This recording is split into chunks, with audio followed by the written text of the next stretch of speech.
Boxing King Media in association with BoxRaw.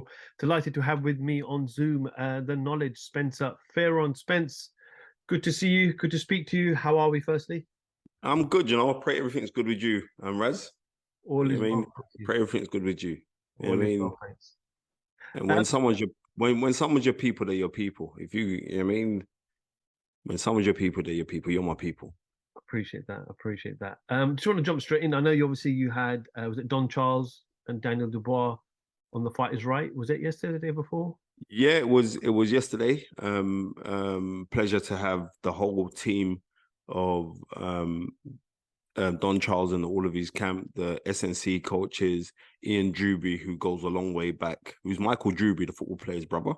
He worked extensively with Don for many years and shown loyalty, and loyalty is royalty, and that's what people need to understand. So yeah, it was nice to get insight into the camp. It was nice to see Tundi back in the camp as well, back on the show with me, because he'd been off for about 3 weeks because his fighter was in camp. So yeah, we continue to do what we're doing, man.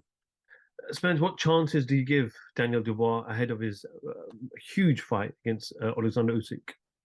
What people need to realize is this: we have a boxing hat and we have a friend's hat, right? We do, right? And I'm saying this here. Anything that my friends are doing, they could be up against King Kong. And Don is more than a friend to me. That I've known Don since I've been 11 years old, right? And Don has been a cool supporter of anything that I've done and vice versa. So because Don Charles has been assigned, and he was kind of telling people like I kind of instigated for Daniel Dubois to go with him, right? Not gonna really take that one to say that I did, but what I am saying is, like, I speak to the father and he asked me for a list of trainers, and I put Don's name on that list, and the dad went with Don, right? And I think if you're rolling with someone, you're rolling with them. I'm that guy in it. If I'm rolling with you, I'm gonna roll with you. So yes, it's a gigantic, massive ask on behalf of Daniel Dubois to go and defeat one of the pound for pound best fighters in the world and an all-time great at cruiserweight. Be real, right? It's gonna be very, very difficult. But crazier things have happened, right? And I know that Don Charles is that right kind of crazy to bring it out of him. And I think, like, just go for it. What have you got to lose? Just go for it. So either way, you're in a win-win situation. But I truly do. I know what I believe in. Closer to the fight, we'll speak about it. But if you're my people, like Don Charles has been very close to me for years. If you're my people, then I'm rolling with you. So anything you're gonna go do, no matter how far-fetched it may seem, as I always say, live your dreams and aspirations, not your fears and desperations. We know Daniel Dubois parted ways with Shane McGuigan. Do they have enough time? Does he have enough time? Yes, he does. Yes, he does. Yes, he does. They're in camp, and I think it's more to do with the mental. It's all about the mental, and it's about what mental game that he's going to bring to the table. So I would say, like, it's the mental which is going to bring out the best Daniel Dubois, and I believe that we're going to see a very, very good Daniel Dubois, because he's going to go for what he's built to do, and that is to fight, right? I don't want to let out too much of the secrets, but that is go and fight, bro, right? And either way, come out on your shield. Spence, I don't want to compare Dubois with Anthony Joshua. Anthony Joshua obviously achieved far more in his career to date, but from an Usyk perspective, is this a tougher fight? Is Dubois a tougher fight than Joshua? We saw what Chisora did with his style to Usyk. So can Dubois make it more? Listen to me. If we look at all the guys who had success against Usyk, they're the guys who came to have it with him. They have had success with him, right? You don't box with a master boxer. He's a master boxer. You know what I mean? That's like, I don't even make comparisons, but it's too much of a gigantic ask for anybody to try and say that we're going to pit skills with Usyk. Like, I think the only one that could pit skills against him, technically, would actually be Tyson Fury, or people with a boxing brain. Hence why Tony Bellew got really good success before getting stopped. Reason being is because Tony Bellew actually has a very, very good boxing IQ on him, right? I'm not saying that Anthony Joshua hasn't got boxing IQ, but Tony Bellew's got a greater IQ skill than Anthony Joshua. So obviously you're going to come second best. So it's not for me to look on these men and think like, well, you came second best. You came second best because you made Doctor Strange use his cerebral foolishness on you, and you opted to box him in the first fight. In the second fight, where Anthony Joshua had, Anthony Joshua still showed him too much respect, right? So I believe in the second fight, Anthony Joshua had an identity crisis because he's still trying to find out who he is. You know, be yourself. And I think him being with Derek James, he's going to try and find himself, and I think he's going to become more of himself in Anthony Joshua. But for Daniel Dubois, they needed someone to bring that thug out in him. And I believe that Don Charles will be that person that will be very, very vicarious in this fight to bring out the thug in Daniel Dubois. And that's what I want to see. Go be the thug. And if you could be the thug, you can get success. Another fight that was announced last week, Frank Warren labeled it as a game changer. Tyson Fury and Francis Ngannou. I just want to get your thoughts about this. It's not a game changer. It's not a game changer, right? Let's go back, was it 5 years ago or 6 years ago now? Floyd Mayweather versus Conor McGregor. That was a game changer. But this fight isn't a game changer. I'm just gonna be real. Game changer financially. Was it reported that Tyson Fury's getting for this fight? 40-odd million. 40-odd million. Then that's a game changer. So it's a game changer for Tyson Fury financially. Then for that, then we have to salute that. We got to salute that. I'm not fighting down no man who wants to look after his family and all the rest of it. I'm not going to knock you for that, right? And also like Francis Ngannou, right? Ngannou, sorry. He reportedly his highest earnings in the UFC was $600,000. He's getting $8-point-something million for this fight. Right? So because of that, then I'm saying respect to Francis Ngannou for a man that's followed his dreams, who's come out of obscure situations of poverty. You know what I mean? Back home in Africa, came, you know what I mean? Went out to Europe to try a thing, and like off of that, then I have to salute those things. It's a game changer for that. Let's put it out. Let's say it's a game changer for those reasons. For a game changer for me, no, because we desperately wanted to go and see Tyson Fury versus Usyk. That's what we wanted to see. We're not getting that at this present moment. So no, it is not a game changer in the fact like it's affecting the world of sport. It isn't, because has that fight caught the imagination of? It hasn't. Francis Ngannou is a bloody good fighter in the UFC. He's an excellent fighter. You don't believe me? Let's go watch his fight with Overeem. Oh my goodness, great. He's a wicked fighter, right? But like I say, it's a different skill set. You know, it's like me being the best at tennis and you being the best at table tennis. I will destroy you on a tennis court, right? And so Tyson Fury is meant to win this fight. But the intangibilities is, well, but what if he was to land one? Because one thing we know about Ngannou, he's got that punching power. So I'm proud of a man in Ngannou to be earning that kind of money when people were mocking him and laughing at him, saying he should never have left the UFC, and he stuck by his guns, you know? And you know what I mean? Don't be surprised if he don't knock out Tyson Fury, you know? You know what I mean? It would not surprise me if he knocked out. The only way it's a game changer is if Ngannou goes out and knocks out Tyson Fury. Otherwise, it's a foregone conclusion in most people's minds. So the WBC belt isn't on the line here. We know that it's a 10-round fight. So if that does happen, if Francis Ngannou does knock out Tyson Fury, does he become the lineal champion? He does. Because he does, because he's going to get a professional boxing license to participate in this. So if he knocks him out, he would become the lineal heavyweight champion of the world. Right? That goes all the way back to John L. Sullivan. Right? That's what he would do. I mean, could you also understand? I know you mentioned there the frustration on the fans, because everyone wanted to see the Usyk fight or the Joshua fight. FROCH, Bellew have both come out and said some strong words about this as well. But from the other side, we can also appreciate that any fighter, whether it be FROCH, Bellew, anybody else, if that much money was on the table, they're taking that fight. Listen to me, right? If you're getting 40 million, which was at first an exhibition, yeah? you would go and you want to go and grab that. I'm not fighting down the fight because I would watch that fight.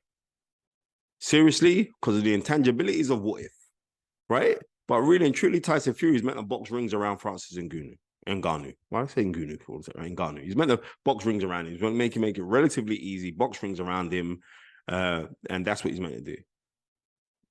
But we don't know if Ngannou could catch him. You don't know what could happen.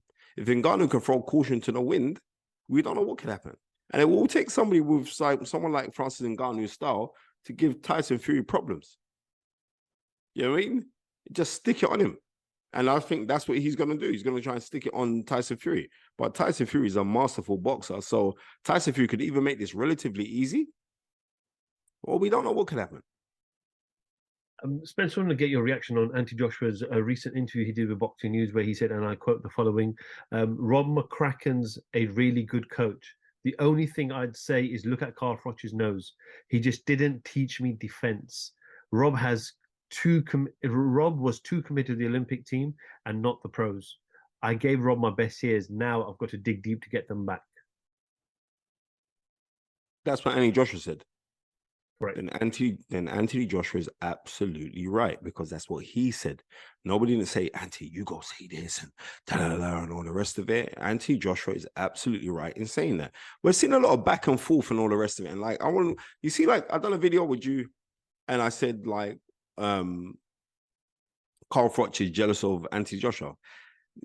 It's not a case that you're jealous, right? The word, and it's kind of hard to kind of discuss what the terminology in Jamaican is when you're bad mind of someone.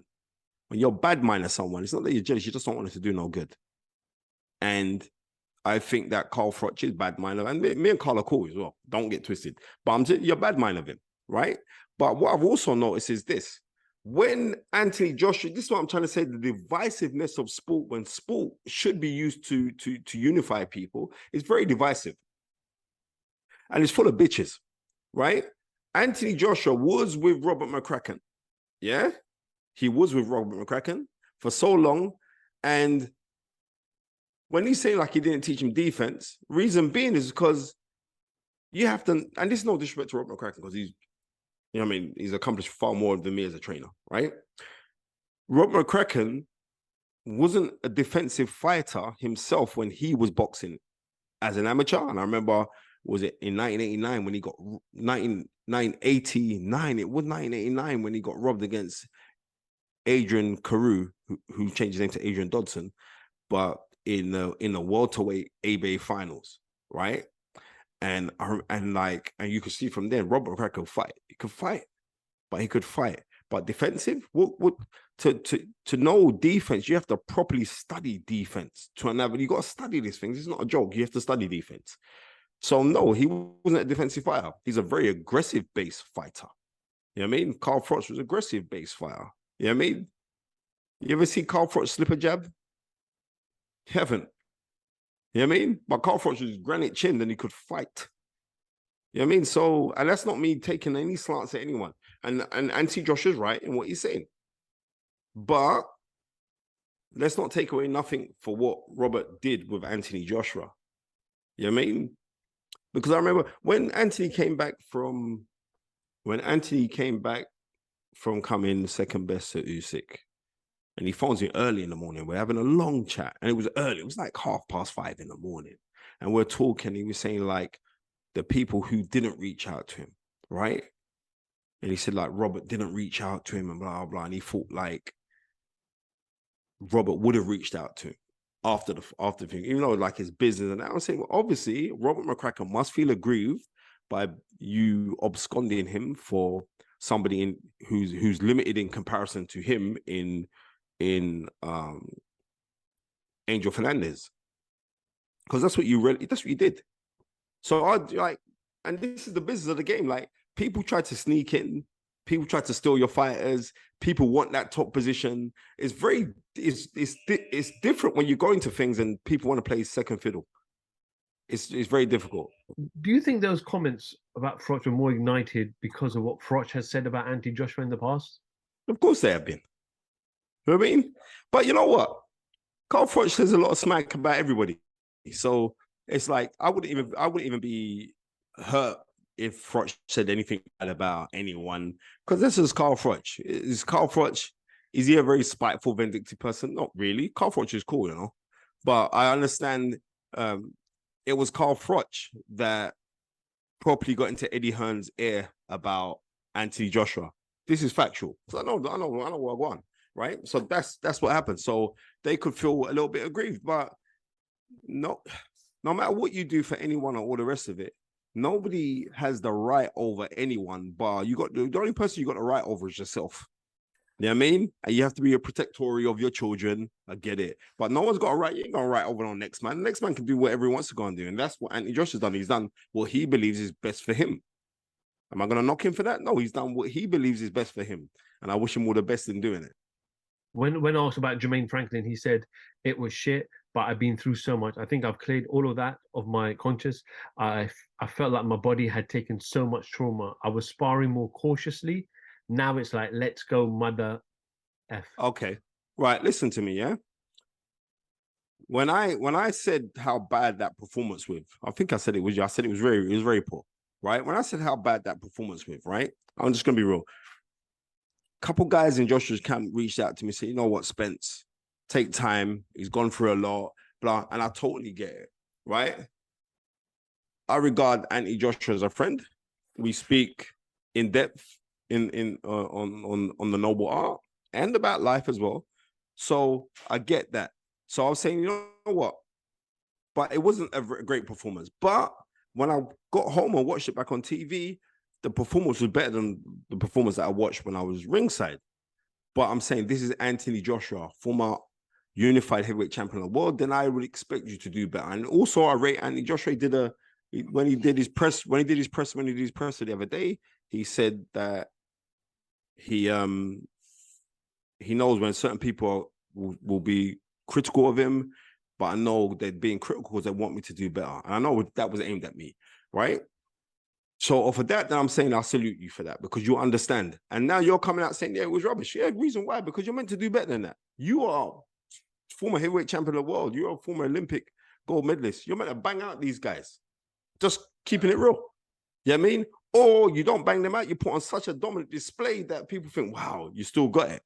Nobody left that arena thinking that Anthony Joshua still got it. How can you be a work in progress when you've been a unified heavyweight champion of the world? Yeah? And you've been a decade as a professional fighter. No, we can't use that no more. We can use the old adjectives, but you've done so much within that time, that nobody can not want to expect better from you than what we saw when you fought Jermaine Franklin. I think we're going to see a better Anthony Joshua against Dillian Whyte, which is still not an easy fight. It's a dangerous fight. But like I said to you, this is the heavyweight championship of the streets that we are going to see on the 12th of August at the O2. Spence, always appreciate your time. Thank you for jumping on last minute. And yeah, hopefully we'll see you and catch up with you face-to-face very soon. Man, big up, Raz. Thank you very much, bro. Spencer Fearon for Boxing King Media. Thank you.